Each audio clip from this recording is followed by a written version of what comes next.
You're listening to the Dollop. This is an American history podcast. Oh, you're doing a Dracula voice because it's our Halloween episode? Each week. That's great. Yeah. We should do this the whole episode. American history to my victim. No, because I'm also a Dracula. Gareth Reynolds. No. Yes, hold on. I want to suck your facts. I want to learn your facts. It could have been so good. I want to suck. It could have been so good what we were doing. I want to. No, it's not. It's just hard for me to not play Dracula. Yeah, but that's fine. It's the sucking. Facts. It's the fact stuff and things like that. It's a bad Dracula.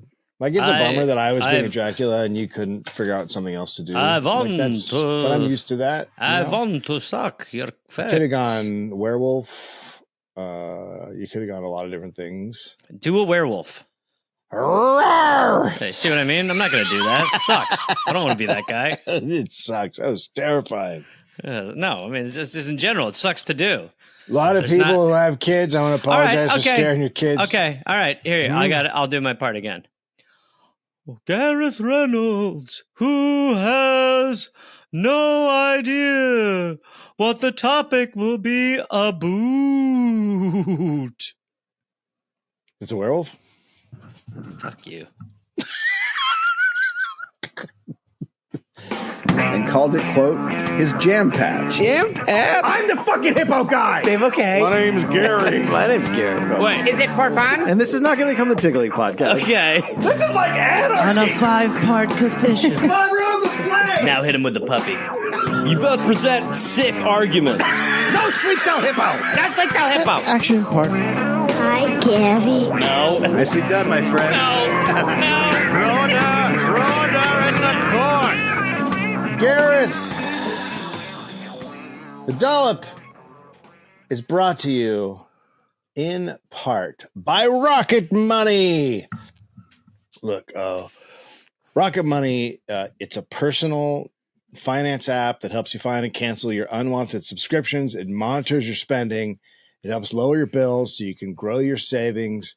Everybody, we all got subscriptions out there we don't know about. They're sneaking around and taking money out of our pockets. They should call it Find Dance because it's helping you find that sort of stuff. I mean, they already have a name. Well, I love their name. I'm just, if they want to open it up, I got some ideas. I had no idea of the subscriptions that I had going before I signed up for Rocket Money, and then I found out that there's all kinds of things that I was paying for. It's probably because Rocket Money is going to give you pocket money. And more than pocket money, but and I found out that Gareth made a lot of subscriptions using my card, which wasn't great. A lot of porn stuff. It wasn't me. I mean, it wasn't him. It was me. 74% of people have subscriptions they've forgotten about. Huh? That's right. Huh? That's crazy. And Rocket Money, you don't have to remember every subscription. You have to worry about forgetting any because they're just right there in front of you. I got rid of these little kid subscription things that I had. I had some sort of toothbrush subscription. I had all kinds of subscriptions. Canceled. All canceled because of Rocket Money. Rocket Money also renegotiated I had a special toothbrush for my fangs. My Rocket Money renegotiated my home internet and saved me $300. That was from both of us. We both worked on that. A year. Rocket Money has over 5 million users and has saved a total of $500 million in canceled subscriptions, saving members up to $740 a year when using all of the app's features. So what I'm saying is stop wasting money on things you don't use. Cancel your unwanted subscriptions by going to rocketmoney.com/dollop. That's rocketmoney.com/dollop. rocketmoney.com/dollop. Rocket Money. Get some more pocket money. Okay. No, come on. Don't leave. It's just getting good. Oh, good. Yeah, great. Perfect. It's a little my top hat's a little Yeah, you want it a little off kilter though. Do I? Yeah, you want that. You want it to the side a little. It looks weird. It really does. Yeah, you want that. Actually, wait, it's the Halloween episode. I'm real sorry. Do we have any more ads? I feel like no, we did that one. We did another one in the middle. Vamp for a second. Just vamp. Okay, vamping. Like a vamp. Oh, how funny is a vamping vampire? I want to suck your facts. Jesus. I want to suck. It just goes into an Italian guy. I want to suck your meatball. I'm a vampire from Italy. I like to suck a pasta. I like to suck all the. Okay. What do you I'm got? ready. What do you have? Huh? You brought a bag. You brought a bag of something. Yeah, I got a bag. Okay, well, then we're moving on. ASMR. Gareth, you can also find us on Patreon, where we have different things. We do several different content videos a week, and then also you could mute yourself, by the way. Imagine. And also, we have a Dollop Plus on Apple, which we just posted a new reverse yesterday. By the way, a lot of people love it, and my mother said it was her favorite thing she's ever heard us do, and it's really very terrible. frustrating for you. It's the worst thing I've ever heard another person say to another person. Why, baby? You're an idiot. Yeah, but this is Halloween. This is what we do. Yeah, Every year baby. we dress up. People who aren't watching on Patreon or YouTube or then they're not getting this. But anyway, so last week we ended with Nellie Bly, who had gotten rehired at the World newspaper in New York, who is run by what's his name, Pulitzer, and she pitched the idea of going on a round the world trip and beating the time of a fictional character who went around the world in the novel. Okay. That was going to be my question. Around the world in 80 days. 72. No. Oh. Around the world in 80 days. Right. And then she is going to try to do it in 75 days. And there's not an actual person trying to beat her time. That was just like a threat she made, right? Or she was like, bring a guy. I'll beat him. There will be. I don't know if I've gotten there yet. You could be just jumping ahead. You mentioned it. Oh, did I? Yeah. So another reporter was like, I can do that. Yeah. But went the opposite way. She went classic America. Just classic guy with directions. It's a lady. They're both ladies. Oh. Behave. Look, I want to apologize for Gareth misgendering people right off the bat. It's just part of. I think I'm allowed to do that one. I just didn't know It's not like I saw. It's not great. White men have it hard enough.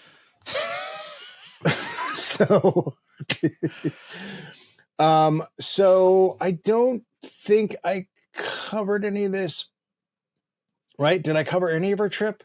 No. When we left off, I believe she was just about to go. Okay. So is that true? So I didn't talk about our monkey? What are you fucking is that a serious question? Are you asking me if No. Are you monkey spoiling? Did she have a monkey? We'll get to it. So she's going without a chaperone. She's 25 years old. No, not wrong. She's got a monkey. She gets on a ship in Hoboken on November 14th, 1889. That's officially the start of the November 14th, 1889. And she has only one case because remember the whole thing was like a lady couldn't travel. Yeah, it's possible. She needs a wardrobe. She wears the dress the entire time. She gets seasick right away. She wears one dress? Yeah. She just has one. She went the other direction. Yeah, she did. And then the dude laughs at her for getting seasick and says she won't be able to do it. And she heads for France. Now, Cosmopolitan magazine also has a reporter, Elizabeth Bisland, who she's going to try to beat Nellie.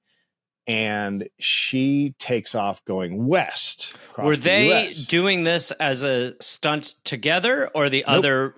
No. So this other woman was just like, I'm doing it too. She's racing someone who doesn't know that they're racing. Oh, so who doesn't know? Nellie doesn't know? Nellie doesn't know that there's someone. So this other woman is just like, I'll do it too. I'll beat you. And it's like, I'm not She's like, trying I don't to. know. Yeah. Weirdo. So Nellie is sending dispatches from her on her journey, and marriage proposals are pouring in because guys love it. A lady who what they want is a lady who travel around the world that then they can have in their house and not let her leave. Yeah, right. Right. A geography craze sweeps the U.S. Everybody is so excited about this. What do we ever have one of these again? Will there ever No. be like this sort of like we're all into algebra? Oh, I don't know. Why don't you tell me where Kazakhstan is? It's near. I don't want to say, but it's far. it's far away, and you can see it from Alaska. That's right. So school kids are like tracking her as she goes on her journey. A board game is created in honor of her journey. So it's like a big deal. Do you think a big problem with the world and society is that our heroes are now just total fucking morons who do nothing? I couldn't disagree with that more. Look at us. Yeah, it's true. So she goes through Europe. She goes through Asia. In Malaysia, she buys a pet monkey. Now we're back. Oh, good. My mother's phone's ringing. Can you hear that? Mm-hmm.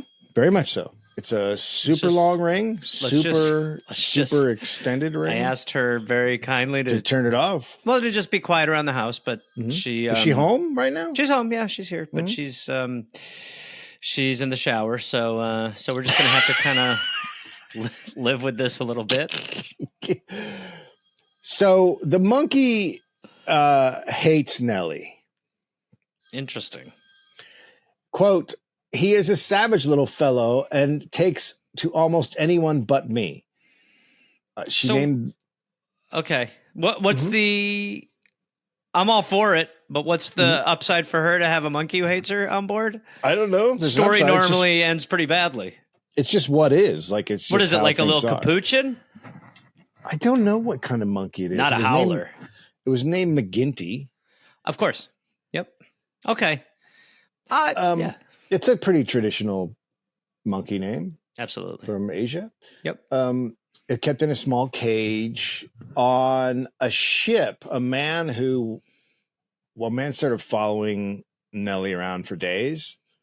He's sea stalking? And kept asking her to stay with him. Oh, Jesus, bro. Totally how are you out creeping, like following a woman's car? I'm going to follow her ship. Hello, would you like to stay, stay with me? No, I'm actually doing a whole thing for the paper. I have a bed. Great. We have one here too. So just stay on your ship. Stay on your vessel. Stay on your vessel. Oh, I'm getting lightheaded. Stay on your vessel. Good. Sit down. Stay over there. Lumpy. I have to go. Stop saying anything about my bed. Yeah, no, I'm good. Soft. I have a monkey, so I really am. I am swamped over here. Question. No, please, God, this is hard to just. Yeah, would getting you like away to from stay you is hard. with me, gentleman? No. I'm good. Yeah. Hello. Yeah. Hi, I how see are you.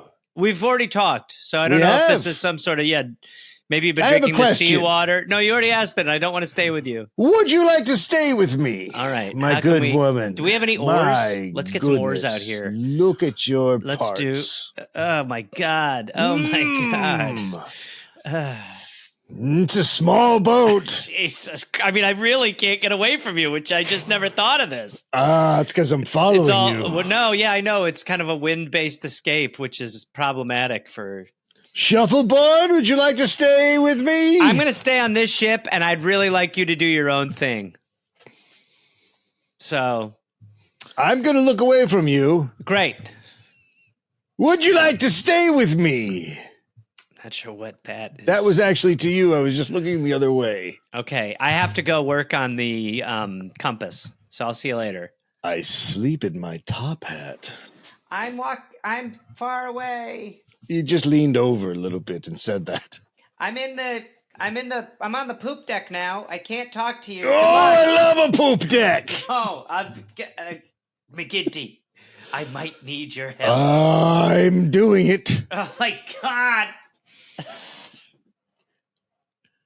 So one night, this guy he's following her, and he starts just raving about what a sweet death drowning would be. Who the fuck is this guy? And that he and Nellie were going to experience it together. This is crazy. That's called marriage. This is crazy. But then a passing ship's officer's walking by, and Nellie grabs his arm and is like, "Help!" And the guy was like, "I thought they were just lovers on the poop deck." But then she talks the guy into taking her to the captain and tells the captain, and they keep the guy away from her. That is absolutely crazy. And yet very, very expected. On brand, but also so crazy. Wait, so who's the captain of the ship? There's just a captain. It's a passenger ship. So she's doing an embed. Just in my head, this is stupid, but in my head, it's like she's like out in the ocean, like with one other person and a monkey. She's on a ship. No, she's on a ship. She's not on a raft. She didn't escape. So it's just okay. So it's just a good story because she's going to beat the time, but she has no influence over any of the sea. No, it's just how terrible men are out in the ocean. Well, I know you know how this ends.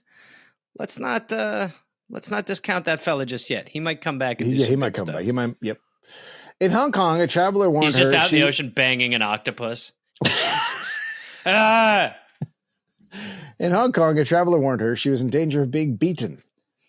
She didn't know what he meant. He was just like, "You're going to be beaten," and she's here like, for what crime? What are you talking about? And this is how she found out that the other reporter was racing her and winning. So she's gone all the way to Asia, end of Asia. She's at the end of Asia, and she just finds out that there's someone racing her. Man, if that guy finds out there's another woman on the sea, he's going to be like, "Hello, dame, I have a type." So Nellie's like, "Look, if someone else is racing me, that's their deal. I really don't care. I'm not in a race."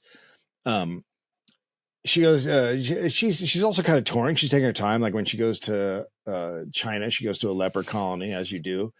And then she goes to the Temple of the Dead, and she sees the recently chopped off heads that you see. And are you going to say anything? I'm not happy with the information, but I'm not really sure what. Yep. I'm like she's doing this for the story. So she's like going to see these heads and. Yeah. And what's McGinty's deal? McGinty's just being himself. He's in his cage during the day. He's in the cage. I'm sure. Okay. So in Japan, she finally gets on a ship headed for California. That's crazy. And then she get to California and then head on a train to Jersey City.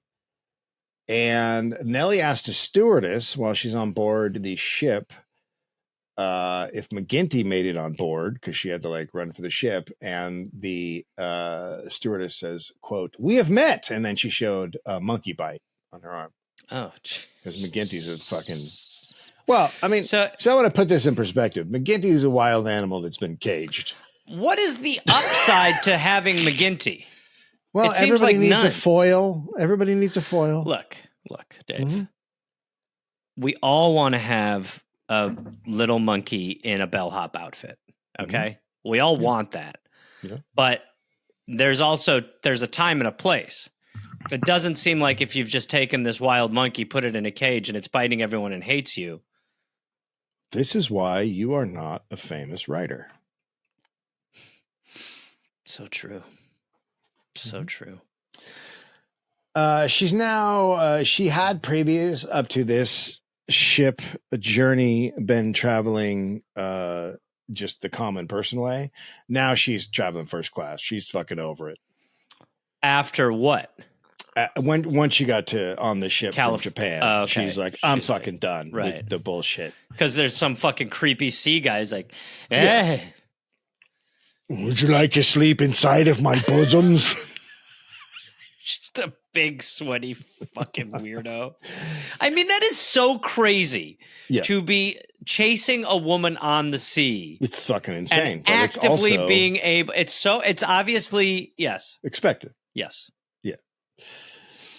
the guy's thinking, well, she can't get off this. I definitely think there is a part of him that's just like, you can only walk away so much. Yes, exactly. So she gets to California, and the world has arranged a train for her. So once she gets to California, they put her on this special train, and so it's just a train for her. It's like a little train, and Cool. on the route, people are celebrating her being there. What's McGinty with us on the train? Yep, McGinty's there. Okay. People, people standing by the tracks and waving, that whole deal. She now starts writing shit about the country, just like Mexico. She now starts writing shit about the country she was in that she didn't write when she was there. Quote, there is really not much for Americans to see in foreign lands. We've got the best of everything here. We lack in nothing. Then when you go over there, you must be robbed. You get nothing fit to eat. They are very, very slow in Europe. And to my mind, behind America in almost everything. Look, first of all, how dare you say that on a trip where you got a monkey? Mm-hmm. But also, that is she, if you're a woman who's the first real embedded journalist of your time, it's probably very difficult for you to be like, other places are awesome. Yeah, I think, yes. Or is she just like, I don't know. She I don't think she was scared to like buck the, right. So she just genuinely is like, everywhere sucks. I think she's the problem is your stuff's not when you go to other countries. It's not there. It's kind of like when a lot of the suffragettes were like, let's get the vote for other rich women. And you know what I mean? It's kind of like that sort of, she's breaking down doors, but also there's, there's some not great stuff. Right. Okay. But she is an amazing journalist, so we can't really take that away from her. Anyway. I'll take away what I want. I'm a man. No, I'll kick your ass. So she didn't really travel the world to see it, but to prove that a woman could do it. Like that was sort of the thing. She edited her notes to make herself seem more impressive. And what punch-ups is she doing? Well, she claimed she was never seasick, and that McGinty had been presented from a Singaporean Raha, which is not true. She just bought it. Sure. She arrives in Jersey City on January 25th, and cannons were shot to celebrate. Not at her. It's the guy from the sea. Attack! I will bang her. 72 days. Fastest ever, according to the world. She'd beaten the Cosmopolitan reporter. Good. Because the Cosmopolitan reporter, they both got to California. I think the other one got to California maybe a little bit before, but she did like a longer journey over the Rockies, and whereas she's like the Hare. Nellie went down and the quicker route. She lost. It was dumb. And she was probably also cocky. She's like, well, I'm here first. That's what I mean. She's the Hare. She's like, I got this. Tortoise and the Hare. Never heard that. The Tortoise and the Hare? Is that something you're making up? It might be. It very well could be. Mm-hmm. It's about soup. This. All right. By the way, I believe this wig is not great quality. Why? Because I can see. Maybe that's supposed to be. Maybe is it a Halloween costume? This is supposed to be an Austin Powers wig. Yeah, I bet it goes like this. Yeah, you have it on backwards. Yeah, baby. That's Austin Powers? Yeah, baby. Obey Dave. Because let me tell you something. You don't look like Austin Powers as much as you look like Beth. That's just, come on. I look like, you know what I look like is the Wendy girl from Wendy's. You do look like the Wendy girl. This is one of those times where I'll just adjust the costume. Yeah. So then she's taken from Jersey, she's taken into New York on an open carriage, and people are cheering and yay, the fastest lady around the world. She gets home. McGinty finds his new home, the place he lives. He's really hanging in there. It's an apartment. He quickly breaks every dish that he can find in the apartment. Yeah, to be fair, he's a monkey. Right. He's a wild animal. Mhm. He doesn't want to be here. He wants to be with his family. Yep. He has been Doesn't know what taken dishes away. are. Doesn't know you can't smash them. I saw this video a couple days ago. This like family that just got a couple baby goats, and the goats are like cutely hopping on the couches and stuff in their house, and they're like laughing. And I'm like, this ends in absolute destruction. Yeah. Oh yeah. But they're just like, this is hilarious. They're so cute. It's like this. You can't live like this. You can have goats hopping outside. Oh but my goats God, hopping that's inside. a dream. It's Goats a hopping passion. inside. Not a good thing. Yeah, you can't have them in the fucking kitchen. So the world circulation had just skyrocketed during her journey. The paper doesn't thank her, doesn't give her a bonus, however, which she's not happy about. And Pulitzer said, watch out for a gift from me. That's great. Never comes. Never gets it. So she leaves the paper. She's Good. like, fuck off. I'm out of here. She's hurt. She's angry at her, quote, shabby treatment. And she vows to never work for a newspaper again. She's like, that's it. Fuck newspapers. Starting a Substack. This is the Matt Taibbi story. Good. Taibbi. Taibbi or Taibbi? Taibbi. He sucks. Taibbi? Mm-hmm. T-A-I? Is that what it is? Yeah. And then there's a little Nazi thing at the end. You said Nazi, but now he dots to the I with Nazi. Yeah. She tries the lecture circuit. She's like, I want to make money this way. I'm going to go out because it was just a huge star for 72 days, right? Mm-hmm. She was like, nobody goes to see her lecture. Men talk shit about her, saying it was unseemly for her to seek profit from her trip. You gotta how many dudes have we heard go on tour, a lecture tour after they've done something, and they're like, no. Excuse me, you have a vagina. Like they're like a guy will cut his balls off and then have a musical, and they're like, that's disgusting. It is amazing. You really, if you get mad at it, it just won't stop. So you have to just you have to just congratulate him on being so fucking genuinely oblivious. Yeah. But it did make all the attacks made her unhappy. Yeah, of course. She wrote a book, 72 Days Around the World, and that was a hit.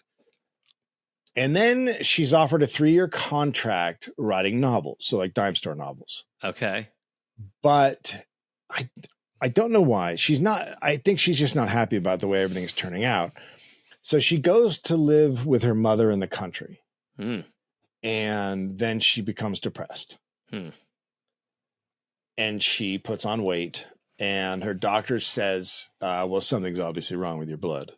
Why else would you be depressed? Terrible to hear. The path we're about to go down is not good to hear. So she stays depressed for your blood. We've got to take it. Has a monkey bitten you recently? Oh, goodness. Oh, dear. Unfortunately, the monkey gave you sad. Well, she's sad for 3 years. She's just there for 3 years, not doing anything. She walked away from the book contract. She didn't do any of that stuff. She's just bummed out. Like it didn't work the way she wanted. Yeah, I think, I mean very, very relatable she wanted to be a news reporter. To people in our industry where you think you're going to achieve, you don't. It's a fucking bummer. Yeah. And not to mention that the problem, it's the society versus your skill set. She doesn't want to write books. She wants to be a news reporter, and she's very good at it, as we've seen. So then a new world editor comes in, and he reaches out and says, hey, do you want to be a columnist? And she accepts. And her first piece is an interview with imprisoned anarchist Emma Goldman. Oh, wow. And Goldman, to everybody in America, is like a destructive, dangerous agitator. But Nellie called Goldman a, quote, modern Joan of Arc, and sort of laid out all of her. And who is that? And laid out all of her criticism of capitalism. Like she gave her, respected her. Great. But she's not good at what she was hired for, which is the slice of life column thing. which she was never good at. Yeah, right. What do you mean? Like the fashion and oh, right, nonsense. right. Yeah, right. Yeah. And what was Emma wearing?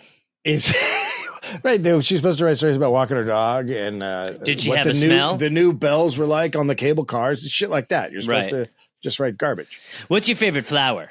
Well, ooh, I could do it. That could be good. Can I have 2 columns for that? That'd be great. She writes a piece about being in a haunted house all night while holding 2 pistols, but apparently it was so bad it wasn't printed. That is a crazy setup. What the fuck? No, that's great. She just wrote a horror movie. That's like that I'm feels, going into a bad house. It's like 30% of horror movies. That feels like she picked out 2 things from 2 hats and was like, all right, haunted house. And what am I going to do in the haunted house? I'll just hold 2 loaded pistols for the night. That is just the amount of people you want to shoot in a haunted house. Yeah, a lot. Everything. She did do some hard-hitting pieces while she was writing the column. Other papers started teasing her about her self-flattery, right? So she's always writing about how great she is. Like she noted when an interviewee complimented her intelligence or good looks. So anytime someone that she's interviewing said she was hot or smart or whatever, she would write that make sure everybody knew that. Yeah. But people love her. The world subscriptions go up. She covered the Pullman Palace Car Company strikes, which you obviously know about. Yeah. Good guy. She went to Illinois, and when she went there, she was against the strikers. But after a very brief time, she came around, and workers opened up with her because she had that weird empathy thing. Nellie, quote, "Before I'd been half a day in Pullman, I was the most bitter striker in town." Good. So she's the only major reporter writing the truth about what's happening in Pullman. Yeah. And she interviewed Eugene Debs when he was in prison. Damn, she's got some fucking gets. He had been sort of portrayed in the media as someone who was driven crazy by drinking. And Nellie, however, showed him as like a smart, sober, very kind man. And then while he was interviewing, he said, you should look into the conditions at Cooks County Jail, because that's where they've got a lot of strikers and stuff and people who shouldn't be there. And he said it wasn't fit for, quote, wild dogs. So what about a monkey? Okay. This is where we're going. I have a monkey named McGinty who, okay, Jesus Christ. So he's, he's looking for plates. He loves to smash plates. I think he would fit right into some sort of prison or something like that. Yep. So it's been hell. I acquired him for reasons I know not, but maybe the solve here is I do an embed in that prison, and maybe McGinty stays in the prison. That could be interesting. You want to stay with me? I don't, sir. I really shouldn't you be on your ship or I'm right here. I don't know how. I mean, I'm literally okay. If anything, I picked up breathing heavier. Yeah, no, you look bad. Yeah, I sweat a lot now. Bad. Yeah. Why is your shirt more covered in yellow fingerprints? That's just how it goes. Is that macaroni? When you're in love. Were you eating cooked macaroni and cheese with your hands? You and I should get in the ocean. Did you eat cooked macaroni and cheese with your hands?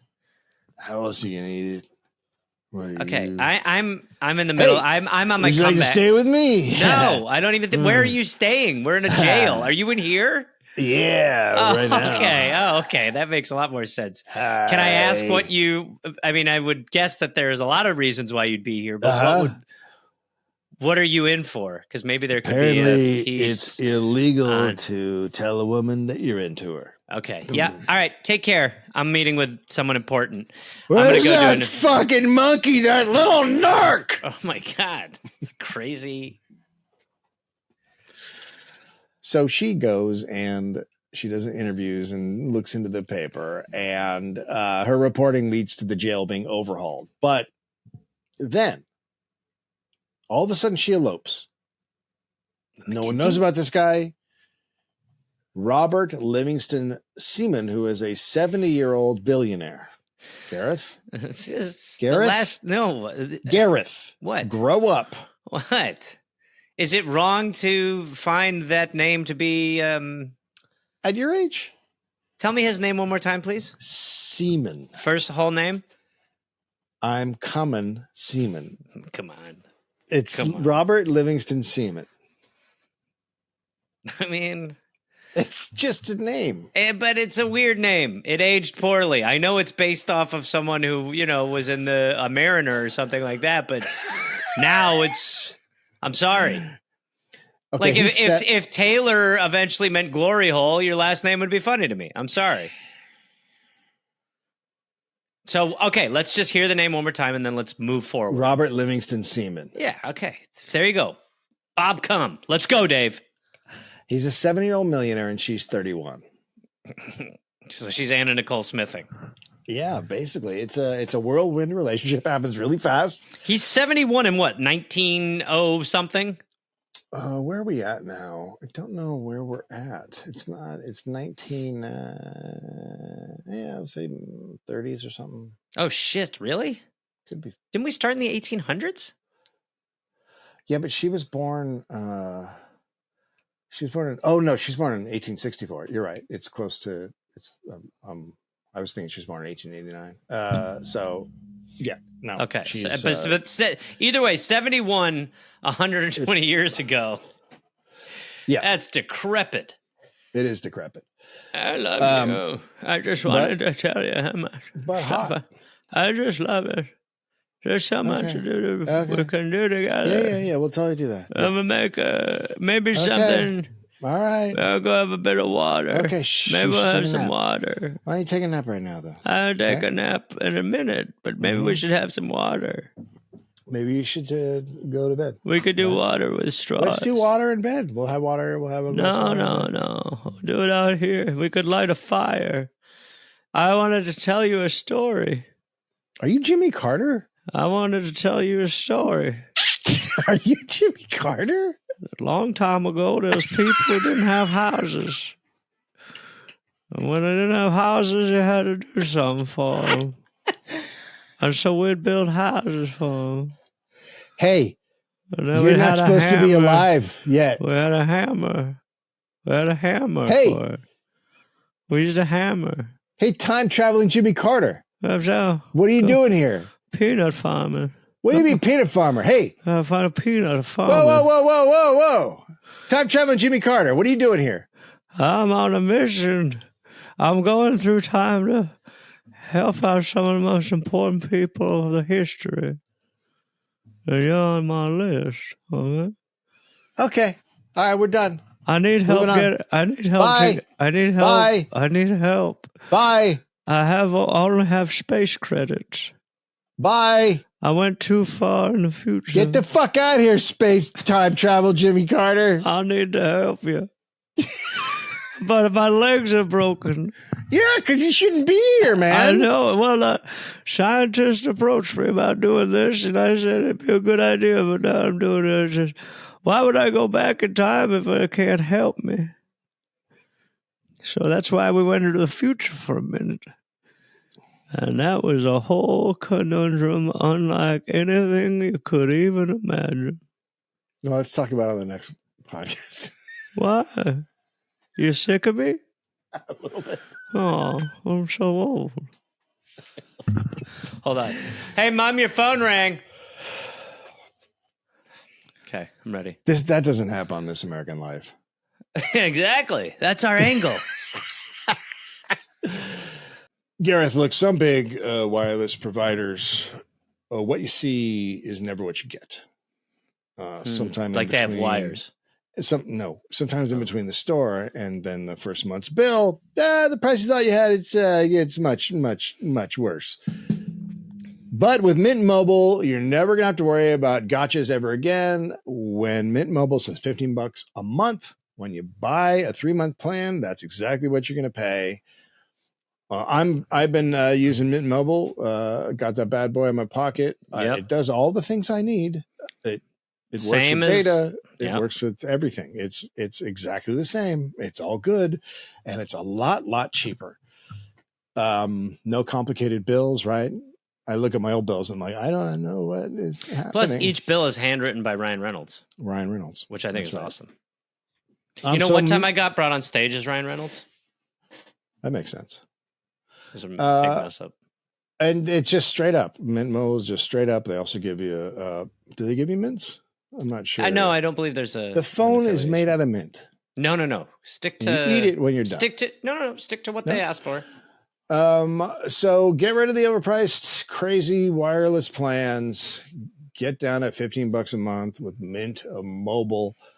To get this new customer offer and your new 3-month premium wireless plan for just $15 a month, go to mintmobile.com/dollop. That's mintmobile.com/dollop. Cut your wireless bills down to $15 a month at mintmobile.com/dollop. $45 upfront payment required, equivalent of $15 a month. New customers on a first 3-month plan only. Speeds slower above 40 gigabytes on unlimited plan. Additional taxes, fees, and restrictions apply. See Mint Mobile for details. Mm-hmm. Yum. Eat the bottom. So Robert owns the Ironclad Manufacturing Company in Brooklyn. Doesn't iron shit, right? Sure. He's handsome. He's kind. He's well-dressed. He's a fancy man in New York.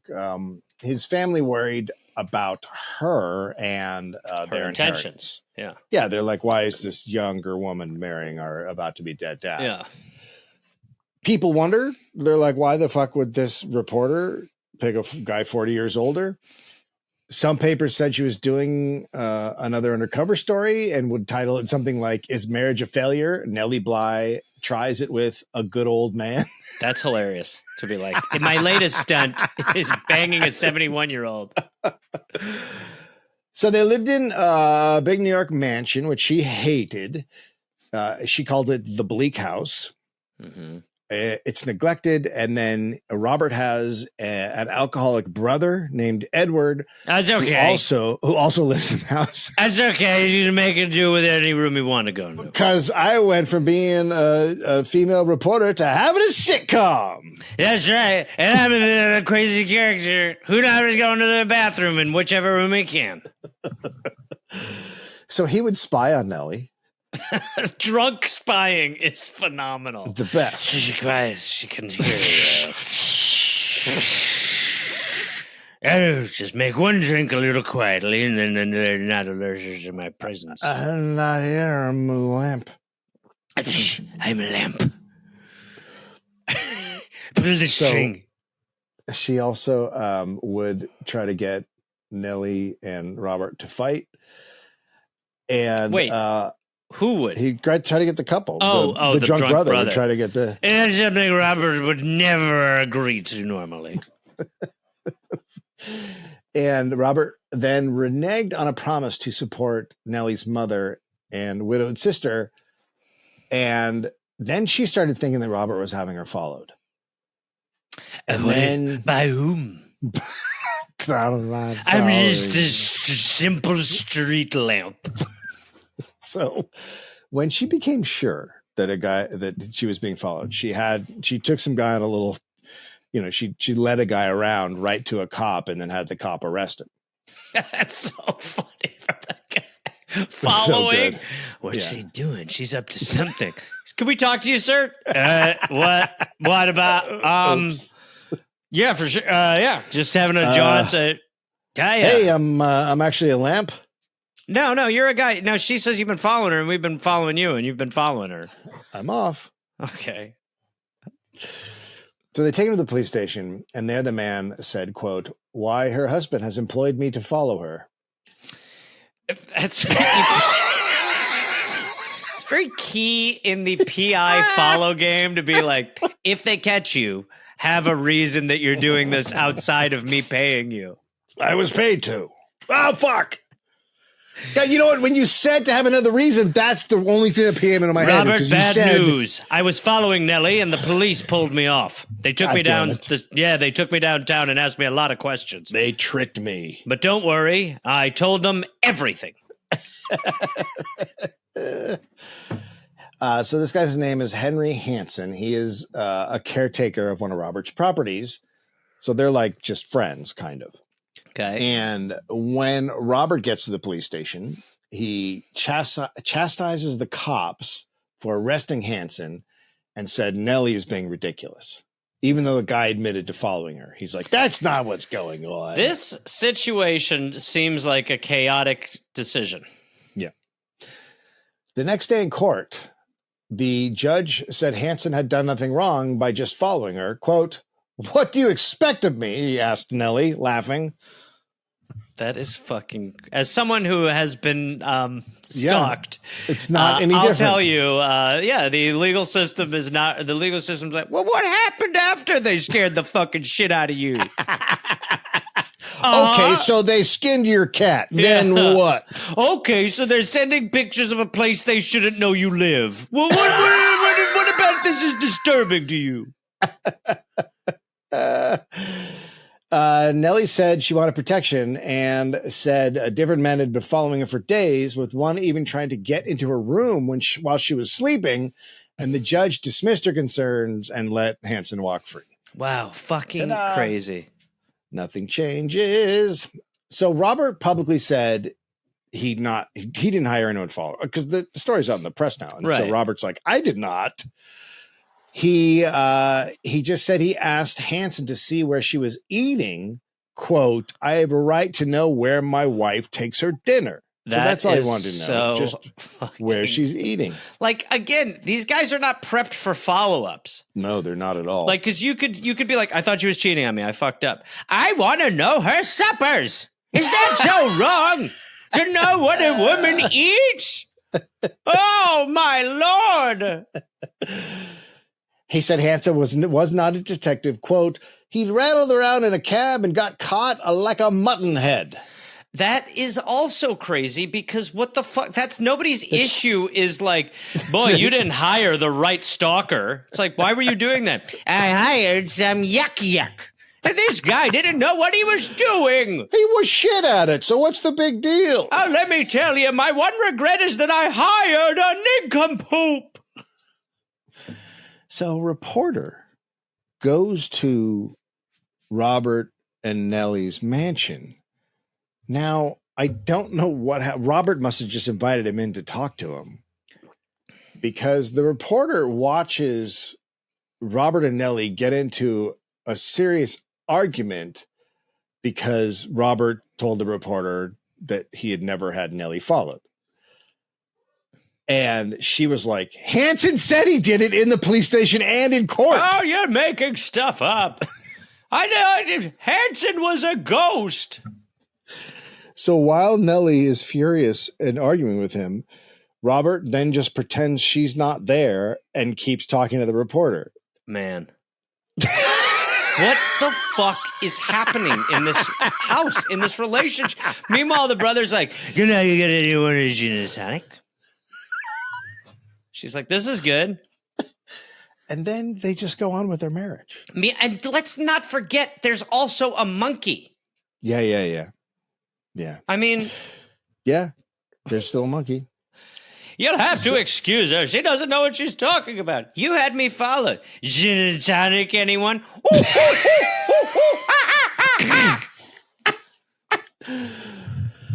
So, 3 years later... Quite a cut to. It is proven in court that Robert was having her followed by Hanson and a private detective. The reason it went to court is the detective sued Robert because Robert had not paid him for following Nellie. Dude, that is such a Trump thing where it's like, so buddy, Trump. Just pay them, and then it's so easy. So Robert now draws up his will, and he was giving $10,000 to each niece he had, and another woman Nellie did not know. So he just randomly gave $10,000 to a lady, and then just $300 to Nellie. So that's not great. No. So she realizes she needs to take care, like she had always thought, she needs to take care of herself. She needs to handle her. And again, she goes back to work for the World. One of her first assignments was covering the National Women's Suffrage Convention in D.C., and there Robert hired a private detective to follow her. What does she look like? She's a woman. You can't miss her. Jesus Christ. She'll be the one walking around like she can do whatever. She's a woman who believes she's better than a man. You'll be bound to see her. So she writes an article, and it makes her just feel like they're there at the suffragette convention. And she noted it's mostly middle-aged white ladies. It's a Karen situation. There's just one black woman there. What do you mean? So I when I think the suffragette, obviously, you mean this is just like this version of it is a little like affluent or privileged or what? Okay. Yes. Okay. Yes. So it's a little different from the original suffragettes were very. I mean, they were. No, they're mostly rich ladies. Really? Oh, interesting. Yeah. I have to make 2 phone calls. Okay. About that. Oh, it's weird. Yeah. So she goes after the suffragettes for their lack of fashion sense, thinking that dressing well was sort of the key to men listening to you. She interviewed Susan Fox B. News. It's Fox News. She interviewed Susan B. Anthony, and that she was written so well that it was carried in the news section, which is very unusual for an article written by a female reporter, especially one about the women's suffrage movement. So Robert's health starts to fail. And he and Nellie go to Europe in search of a cure, as everybody does at this time. It's the water cure thing, the German water cure. So she really must have liked him, obviously. Right? She had to have. I mean, she stayed married, although, she must have. She must have liked the guy. Like, yeah, she must if have. You're going to Europe. I mean, if you're like not into it, if you're not into this guy, you're like, yeah, no, there's nothing in Europe. You should probably just lay in that bed. Here, let me put some ice on you. Yeah, despite him being so crazy, he has her followed. She's and leaving her $300 in the will. Yeah. So she cares for him as his health slowly deteriorates, and then he redoes his will. And now he leaves his entire estate to Nellie, and also he leaves her the ironclad manufacturing company. And now she would be able to kick his drunk brother out. Oh, wait. Robert dies. Hold on, wait. Let me pitch you on what the things I could help with around the house a little bit. Someone has thrown up. Someone puked on all the curtains. Okay, we should get that. Yeah, we should get that out. Someone should piss that off. Yeah, it was you. Someone could piss off some of those puke No, scrapings. we don't need people to piss it off. It just needs to. I think you're gonna need a person to throw a lot of the logs around the house. Also, I noticed there's an abundance of alcohol that I don't know where we'll be able to get rid of it. I propose that I can have an internship here drinking the booze, and I'll drink the booze for the remainder of your stay. And I think that we would make a dynamite team. Okay, so we'll do that, and I think it's a pretty good idea. So let's go with that for a little bit. And we'll make sure that the others is pretty good to go. Also, make her a break. Someone's got to come up with a game show to play around this place, and I got one. I've created a game show. No. Yeah, I created a game. Do you even want to hear what the idea is? Nope. Come on, let's hear what it is. Nope. Come on. I think we should hear this guy out. Let's hear what the idea is. I agree. We should hear what the idea is from this guy. You ready? Uh-huh. Okay, the game show is called Piss the puke off the curtains. Go away. That just could be me. Get out. out. Know what the object is. Get the fuck out. Now we're going to follow my story for a little while. Very angry.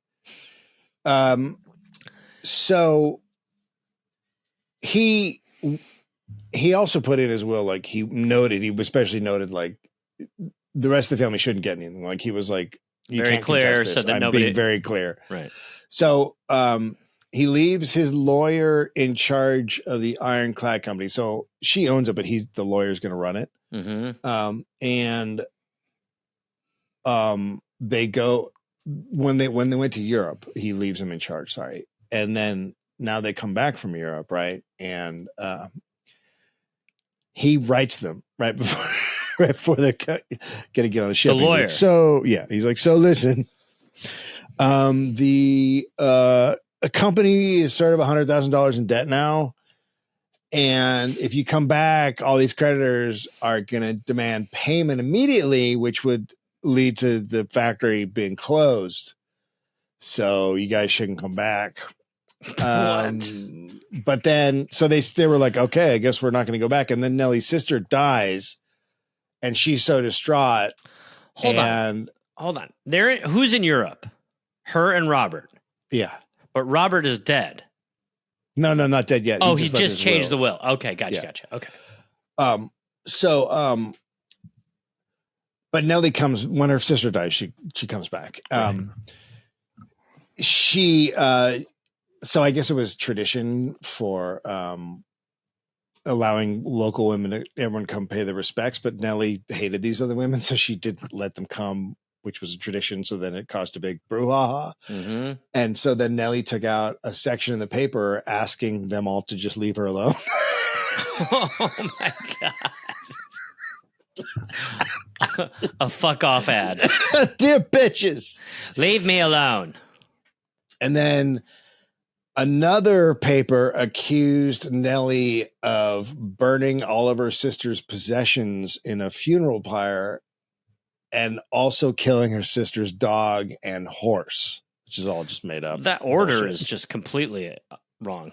Yeah. You lead with the murder of the horse and dog and stuff. Totally do. Like, someone burned all of her dresses. Also, 2 animals have been burned. What the fuck? Mm-hmm. So Nellie demands a retraction, and they just print one. They're like, yeah, all right. That's fine. Page 8. Then, so they had a property in upstate New York, and that burns down. Things are not going great. And it's obviously arson because there are kerosene cans everywhere. Christ, so sloppy. Sign. Yeah. Nellie now started putting her life back together, and Robert lets her fire the guy who'd been following her, the Hanson guy. She's like, yeah, you can. Plus, I think he was taking care of the upstate place, so it's gone. He's in that bush. Can I go fire him? Hello. Then she fired the people who had been mismanaging Ironclad, and she invites her mother, brothers, their wives, and children to stay with her and Robert in their newly redecorated mansion. So in March of 1904, Robert finally dies of heart disease. Okay. And doctors said, I mean, obviously you know this, but the heart disease was caused by getting hit by a horse. Yep. 100%. And Nellie, I'm surprised they were that advanced, because I felt like we didn't have that breakthrough till like the 80s. So Nellie throws herself into the business. You have hoof heart. You got hit. Well, I know he was sick before, but once that horse ran him over, then the heart just goes. The heart doesn't recover from a horse hit. No. Never does. Nope. Never seen it. Nope. You have heart disease. Have you been getting kicked by horses lately? Oh yeah, of course I have. Run over by one. Bad for you. Yeah, don't do that. So she dives into the business. She's spending 12 hours a day at the business. She learns how to operate every single machine in the business. She gets 25 patents for new machines or improvements in her name. Wow. And she modernizes the factory, and profits are taken off. And she starts a social welfare program for employees. She thinks it's the employer's job who should help workers' lives. Like, you work for me, so I'll take care of you. We just knew so little back then. It's so crazy. funny. Yeah. Just the weirdest way that society evolved properly. She builds them a recreation center with a gym. There's showers. There's ping pong. There's a pool hall, bowling alley. There's a big library for them to go read in. What the fuck? She builds a hospital on site. All right, everybody, let's take a bowling break. She builds a hospital on site. She pays for house calls from doctors. At Christmas, she gives them each all the ingredients to cook a meal. Like, she's taking care of all of her employees. So not the recipe, the actual stuff. Here's your bonus. Here's how you make eggnog. There's that. Okay. So she works very closely with Edward Gilman, who Robert had hired to replace the Lawyer. idiot guy who fucked up. So she trusts Gilman, and he then embezzles $50,000 because he had lost a lot of money on Wall Street, and she forgives him, and she lets him stay on as general manager. God damn. Maybe a little too forgiving at this point. Yeah. But, she's like, I don't understand. Financial stuff is just beyond me. So I need someone to help me. But then he takes out a $60,000 loan, and the business has nothing to show for it. Like, there's just no reason for him to take out the loan. So she now hires an accounting firm, and the accounting firm's like, there's nothing wrong. This is all going fine. And Gilman tells Nellie she now owes every single guy in the finance department an apology for bringing an outside firm to look at the business. Like, you've offended us. The guy who embezzled maybe $110,000. My feelings are hurt. So so that guy then comes down with stomach cancer, and Nellie just takes care of him. The Gilly guy. Yeah. She hardly sleeps. She just totally cares for this guy. And she's also running the company. So the doctor says his condition's getting worse. And the doctor says it's something mental. Like he has some sort of secret that's eating away at him. That's what's killing him. Has a horse kicked him? No, this isn't his heart. No, it's his tum-tums. Yeah, but a horse kick can affect so many parts. Yeah, but not the stomach's more. Did a pig chase you? I think has he been pig chased?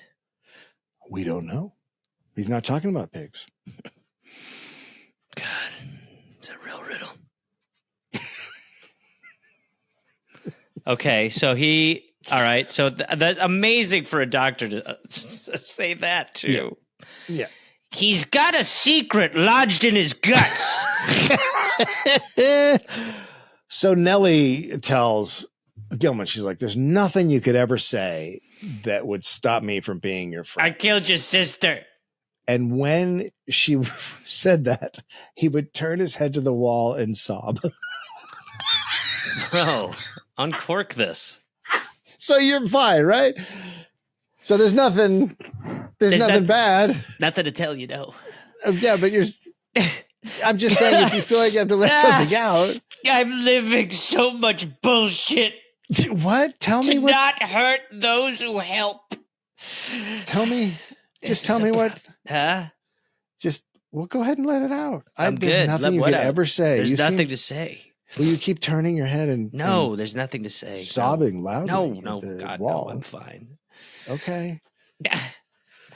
I can't tell her the truth because I'm a liar, and I've always lied. You just said that. It's going to kill me, huh? What's up? No, nothing. It's fine. Mm. Another employee goes to her and says, you need to have another accountant look at the books. But she doesn't want to upset Gilman. She's like, look, he's already dying from my first The reason he's dying is because I had accountants look into him. Look, I audited it once and he's almost died. Oh man. So she's just this is gonna be a whole fucking thing. So he dies. And then when he dies, she gets $40,000 worth of notes that he had forged in her name. And then he had stolen another $65,000 before he died and just sent it to his brother. And his previous personal assistant told Nellie Gilman had been robbing her, quote, right and left and paying off his St. Louis brother's debts with your money. Oh, my God. Oy, oy, oy. So Nellie is like, well, look, $100,000 isn't all that much in the grand scheme of things. And that he planned to pay it back. He was going to pay it back. He just died before he could. Absolutely. That's $3 million today. Fuck. It was then found that Charles Caccia, head of Ironclad's finance department, was also stealing money and forging checks. He and several others were now arrested, and they confessed. Nellie is now angry that she allowed all this to happen. All the men plead not guilty, and at trial, it was revealed those forged checks were worth $1.6 million. Back then. About $50 million today. Wow. The judge is like, I don't see anything wrong with this. It seems fine. Seems fine. Well, you're just a very little paranoid woman.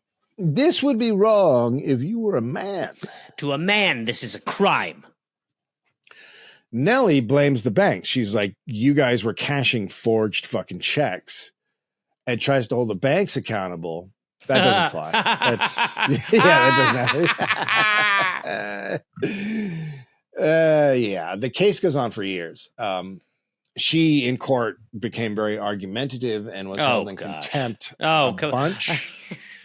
She was charged thousands in court fines, and in the end, none of the men were convicted. Man, oh man, and she's getting fined for getting screwed. Oh shit! Now the creditors just want their money. They don't give a shit who did what. Right. On the first day of the trial, 8 creditors had process servers waiting at the courthouse to serve her with summons. A human wall of friends kept them away from Nellie, but one climbed the opposite building, crept onto a window ledge, and then served her by throwing the papers at her through an open window. I don't believe that's legally how it's done. It is. Anyway, you can. If you could just throw the papers. Yeah, you just have to say you're served and get it near them, I think. I had to serve on behalf of my brother once, and you had to get the person to confirm who they were. Not that it fucking matters. That may be, that's California, but also that may be but in the past, I think. Yeah, and also she's a public figure, so maybe, I don't know. But yeah, true. By the way, if you want to have a good time, serve somebody who screwed over a family member. It's yeah. Yeah. That's a rush. Yeah. Yeah, I bet. So her creditors get Ironclad, the company, through involuntary bankruptcy. And in April 1913, the business was taken away. Nellie is now 49 years old. She's now been called a failure. Look, women tried and women failed. I mean, dudes just completely robbed her blind. Well, look at this lady doesn't know how to do it. And the dudes who were supposed to be the wall of accountability robbed her blind. Yeah. The legal system screwed her over, and people are like, sorry, lady. I mean, she thought something was wrong. She brought in an outside accounting firm, and then they clearly just took money and walked away. Yes. Yeah. After years of growing the business successfully, as one of the only female industrialists of the time, she heard men saying, quote, "That's what comes from letting a woman run things. Let a woman run things, she ruins things." It's just one vowel difference. By the way, trying to take care of people and do all these things and take care of the guy who robbed you blind. Yeah. Now Nellie is charged with obstructing justice for not producing materials during the trial. My fucking God, dude. Hey, there's no way this is not related to her being an uppity broad. There's no fucking way. That is there's no way this isn't partially about her breaking into newsrooms and changing the way things work. There's no fucking way. Crazy, man. She's being pursued by creditors still, so she flees to Europe. She's in a hotel in Vienna, and she becomes friends with people there, people in high places. She, the U.S. Assistant Secretary of War, Austro-Hungarian military officials, even a princess. She's just meeting and networking and getting to know people. And she then decides that she wants to report from the front lines in World War I. This is a wild life. Yeah, it's fucking crazy. How's this not a movie? I mean, because they were like, this can't be 90 pages. We can't get this down to 115. Are you crazy? This is a mini series. So she sets it up with the Evening Journal, and that's where her articles will be published. And a U.S. ambassador to Austria said he'd help her get to the fighting, but he implored her to promise to remain, quote, an advocate for truth, an apostle of justice. And last but not least, never forget that you are an American. This guy. So her war reporting is great. It's engaging. She tells the human side of war. She wrote of the suffering of soldiers, and she wrote of seeing one guy was jaw blown off. I don't love that side. No, thank you. That's fair. How are profits? She wrote about cholera ravaging all the soldiers. And she wrote up her own experiences during the time. Biographer Brooke Kruger called some of her reporting, quote, brave, brazen, a little whiny, and a lot narcissistic. Jesus Christ. She complained a lot about sanitary issues in the cafes that she had to eat in while traveling during the World War I. I mean, like maybe strange while you're dealing with a world war, but also probably so valid. Yeah. You know? Yeah. There's a fingernail in my sugar cube. She wrote about having to swap her heavy fur coat for a woolen cape on her way to the front, grumbling that, quote, the burden was martyrdom. Oh, my, no. While you have like a 16-year-old caked in his best friend's blood all over his face. I'll tell you, a cape just won't do. Oh, she was in the line of danger a lot. She's had several shells explode just a little ways from her, just feet from her. Another time she was arrested by Austrian officials who accused her of being a British spy. She had left her papers on the train, and they brought a man to interpret her. And the guy they bring to interpret is he sees her and he's like starstruck when he realizes that it's Nellie Bly. And he hugs her and he's jumping up and down and he's chanting, Nellie Bly, Nellie Bly, Nellie Bly. Best interpreter ever. Like the interrogator's like, that's not great. So, all right, let's remain impartial, interpreter. Come on now. We're not supposed to be a fan of these people, okay? He tells the guards who she is. And people in the lower classes really love her, even though we're getting this narcissistic thing. She still did work on their behalf that was very beneficial. She develops a love for Austria while she's in Austria. She doesn't like the English, which I get. I totally get this. I don't love it. Where she's pretty spot on. Okay, enough. She nails the English thing. Stop. She once wrote, quote, they chill one's blood with repulsion. Right. That's an apt description of the British. Hey, Mom. So she was happy to support the Central Powers, even when the U.S. joined the war. Did someone say powers, baby? No, goddammit. Oh, behave. So she's supporting the enemy, basically. Right. She couldn't send back any more articles home because she's now considered an enemy alien. But because she loved Austria so much, she was not put into internment camps like other Americans were. So the war ends and she goes back to New York, and she's immediately taken into custody on that previous charge of obstruction of justice. Mm-hmm. From her trial where she got screwed financially. She pleaded not guilty. She then goes to stay with her mother, right? So the mother that she supported and took care of all these years and really helped out. Well, you're setting me up for something here. She's no longer welcome. God damn. Because of arguments over money. Nellie is now penniless. She has no fucking money. That is crazy. And her mom had signed over assets. So she put assets in her mom's name before she fled. Oh, no. and her mom signed them over to her brother Albert. And Albert's apparently a dick. And Nellie says her mom is under the evil influence of her drunken brother. Mm-hmm. And she'd always been very close with her mom. Like her mom's like 90 years old now. She's been supporting her forever. Quote, I struggled all my life to gain comfort and independence from my mother. And now that my mother deserts and crushes me. So Nellie and her other brother, Harry, bring charges against Albert for stealing.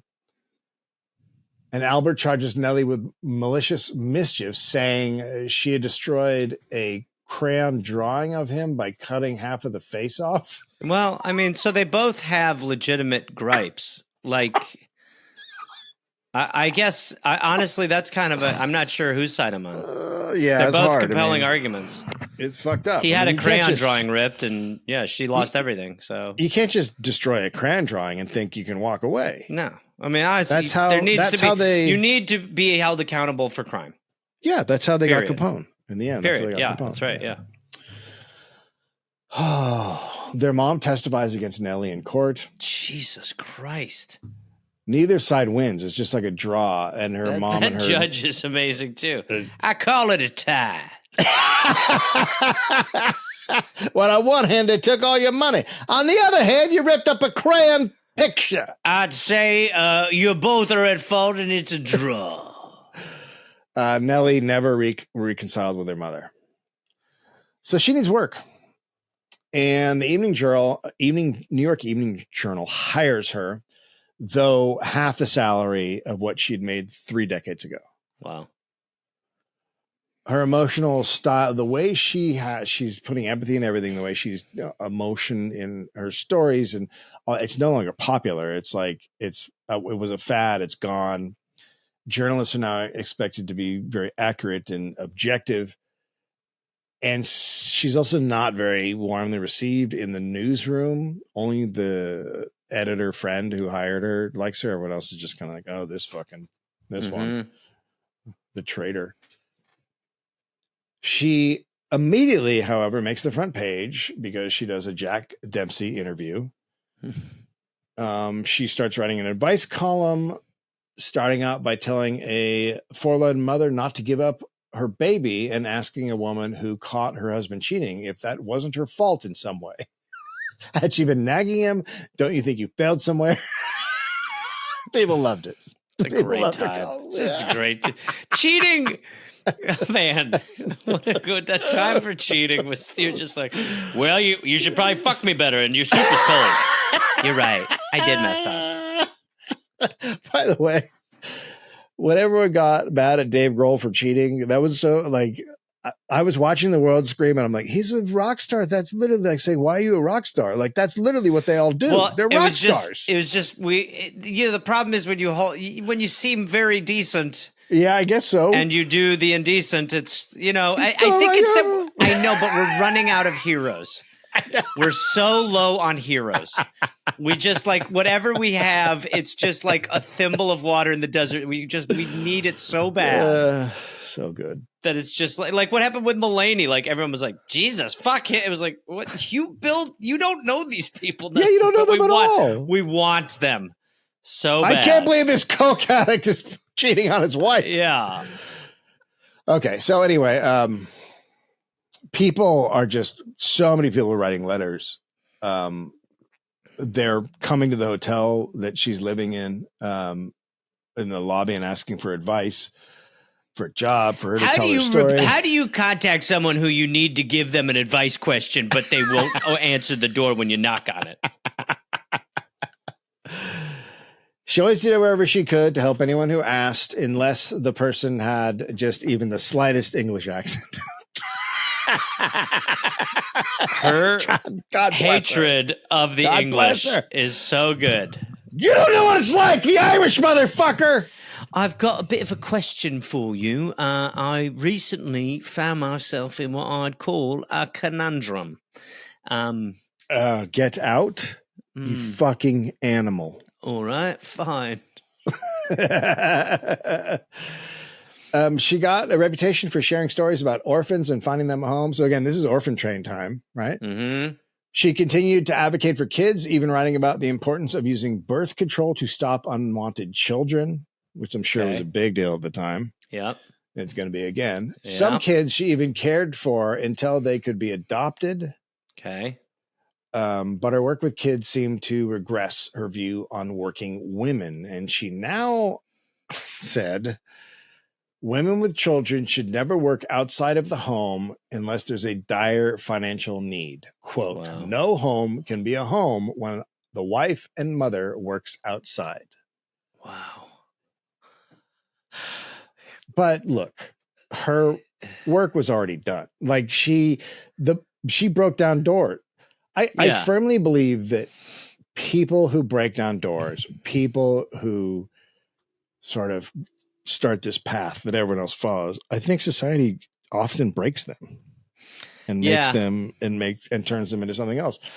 You know, she probably that might be the reason she just married the dude and like stopped writing, because she was just fucking done with the attacks and the bullshit. Mm-hmm. Who knows? I do. Yeah, you do. You're wrong. She advocated for laws forbidding women with children from working unless their husbands had left them or were dead. Then her health began to decline in 1920, and on January 27th, 1922, Nellie Bly died in hospital at 57 years old from pneumonia. Fucking A, so young. Yeah, but man, what a fucking life. I mean, crazy to fit all that in 57 goddamn years. That is crazy. Fucking wild. That is, I mean, there are so many back and forths in that. Yeah. Yeah, it's really fucking crazy how many back and forths are. My only question is, had a horse kicked her recently in the immune system? We're still trying to find that out. You know what I mean? Like, it's hard. It's hard to know. What kicked her? Something had to have kicked her. Dude, what? Yeah. What kicked this fine woman? Something kicked her. She was so... Oh, that is quite a story. Sources: Nellie Bly, Daredevil, reporter, feminist by Brooke Kroger. Nellie Bly, Around the World in 72 Days, and Other Writings by Nellie Bly, edited by Jean-Marie Alous. 80 Days, Nellie Bly and Elizabeth Bisland's History-Making Race Around the World by Matthew Goodman, and Sensational: The Hidden Histories of America's Girl Stunt Reporters by Kim Todd, and research was done by Brittany Cohen Brown. There you go. All right. Gobble, gobble.